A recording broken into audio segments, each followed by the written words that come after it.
እንግዲህ ወደው ከተደፉ ቢረግጡሽ አይድፋሽ ነው ምንድነው የሚባለው? የሆነ ተረት ነበርና ሩታዬ በጣም አምሮባታል። እዚህ ጋር ሀይቃ በጣም አምሮባታል። ሩታዬ ያልኩኝ እንትና ሄርሜላ ማለት ነው። የሴቶቹ ንጉስ ተብላ ተጠርታለች ቲክቶክ ላይ። ቲክቶክ መንደር ላይ የሴቶች ንጉስ ናት ሄርሜላና ሩታ የሴቶች ንጉስ፣ የሴቶች አለቃ ተብለው ይሰየማሉ አሉኝ። እንግዲህ እኔ አላቅም። አሰላሙ አለይኩም ወራህመቱላሂ ወበረካቱ። ወድና የተከበራችሁና የተወደዳችሁ የማይሚ ቤተሰቦች እንዴት ናችሁ? ደህና ናችሁ ወይ? እንግዲህ ከቦጭ ወጣ ብዬ ከወፍረት ወጣ ብዬ ለእናንተ የማልሆነው ነገር የለምና አንዳንድ ነገር እኔም እስኪ ዘና ልበል ብዬ በዛሬ ቪዲዮ ላይ ሩታና አብርሽ እና ሄርሜላ ትላንትና በሰሩት ቪዲዮ ላይ እርግዝናው ተረጋግጧል። ሄርሜላ ተናዳለች፣ ሩታ ደስ ብሏታል።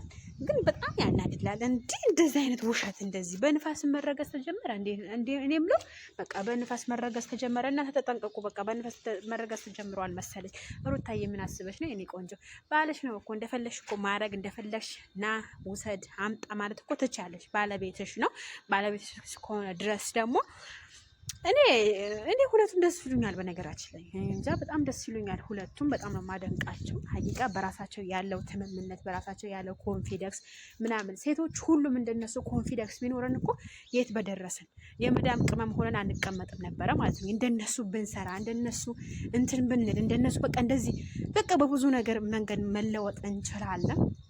በቃ በብዙ ነገር መለወጥ እንችላለን። በብዙ ነገር እንሰራለን። በብዙ ነገር እንትን እንላለን። ግን ያ ነገር እኛ ኮንፊደንስ የለንም። ኮንፊደንስ ቢኖረን የት በደረስን። እኔ አሁን ስደት ከመጣው ስንት አመቴ ነው? የሚገርማችሁ ነገር ስንት አመቴ፣ ስንት የተመላለስኩበት ሳውዲ፣ ስንት የተመላለስኩበት ስንቴ ማለት ነው። ግን ያውም ሆነ በስደት ዓለም ላይ ምንም አይነት ለውጥ የለም። ያው ከሰራችሁ አንድ ነገር ቁም ነገር ከሰራችሁበት ነው እንጂ ማለት ነው። የስደት ብርድ ወላሂ ነው የምላችሁ። እኔ ከምሬ ነው የምላችሁ። እኔ እንትን አይደለም በቃ የራሴ ህይወት ታሪክ ቢስሚላ በጣም ይከብዳል። ወላሂ ለአዝም በጣም ነው የሚከብደኝ። እኔ እስካሁን እንደውም ሳውዲ መጥቼ ለሁለተኛ ጊዜ ሳውዲ መጥቼ መስራት የራሱን ያላምንም ማለት ነው። እና እንደነሱ ኮንፊደንስ ቢኖረን ሚዲያ ላይ ራሱ ወጥተን ብር እናገኝ ነበረ። ግን ምን ማድረግ ይቻላል? የኛ ነገር ሆኖ የኛ ነገር ምን ብዬ ልንገራችሁ? እና በጣም ይከብዳል።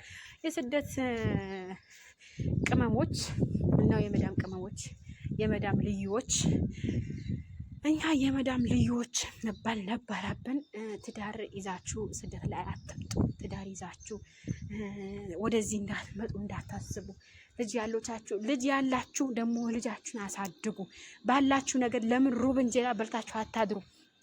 ግን ትንሽ ኑሮ ውድነቱ በጣም ያሳስባል። ግን ቤት ካላችሁ የምትበሉበት ነገር የምትጠጡበት ነገር አታጡም በጉልበታችሁ። ለምን የቀን ስራ ሄዳችሁ አንድ እንጀራ ገዝታችሁ ገብታችሁ ከልጆቻችሁና ከባሎቻችሁ ጋር ወላሂ ነው የምላችሁ።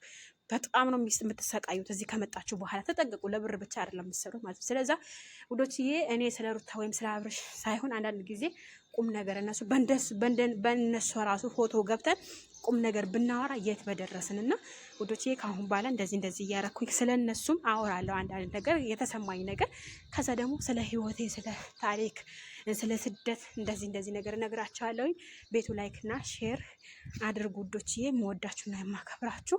ስለዛ የኔ ማሮችና የኔ ጣፋጮች ስደት ዓለም ሁሌም ለውጥ ሀገር ብለን የምናስበው ተሳስተናል ማለት ነው። ስለዛ ውዶችዬ እናንተ መሆን ያለባችሁ ነገር